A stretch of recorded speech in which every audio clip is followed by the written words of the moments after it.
সবাই জানি আজকে তিনটি বিষয়ের উপর দাঁড়িয়ে আমরা উদয়পুর শহরে বিক্ষোভ মিছিল এবং থানা ঘেরাওর কর্মসূচি আমরা গ্রহণ করেছি। মূলত আমাদের উদয়পুরের শিক্ষক অভিজিৎ থেকে গত 8 আগস্ট মারাত্মকভাবে পেটানো হয়েছে।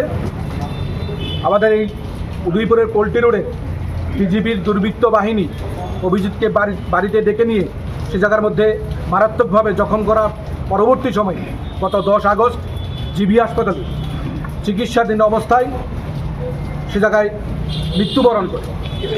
শিক্ষককে পিটিয়ে হত্যার প্রতিবাদে আমাদের রাজ্যের উদয়পুর মহকুমার ওয়াইমুরাতে গত 14 আগস্ট 16 বছরের নাবালিকা কন্যা সে জায়গার মধ্যে গণধর্ষণের শিকার হয়েছেন।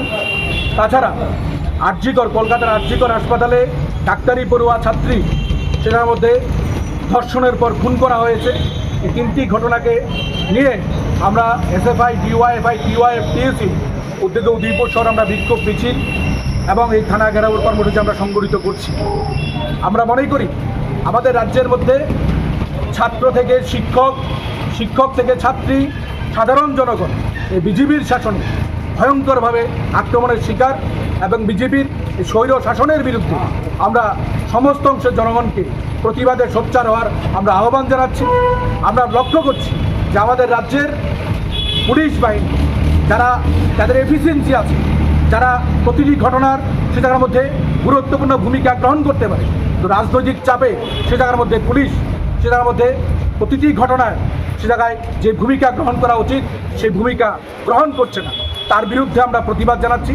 আমরা আহ্বান জানাচ্ছি পুলিশকে এই ধরনের প্রতিটি ঘটনার সে জায়গায় সুষ্ঠু তদন্ত এবং যে সমস্ত বিজেপি দুর্বৃত্তরা এই ঘটনার সঙ্গে যুক্ত তাদের বিরুদ্ধে আইনানুগ কঠোর ব্যবস্থা গ্রহণ করার জন্য আমরা আহ্বান জানাচ্ছি।